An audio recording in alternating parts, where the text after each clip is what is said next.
Sometimes a table is no longer needed to represent groups of data in a meaningful way. While working on a group project, you might have inherited an Excel table that your team member has created.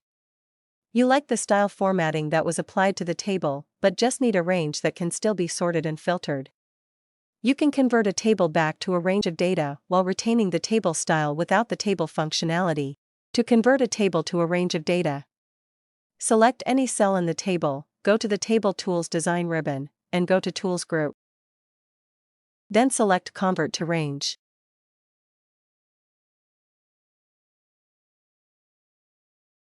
Note table features are no longer available. The row headers no longer include the sort and filter arrows. Thank you for watching. See you in the next lesson. Configuring table format options. Keep learning.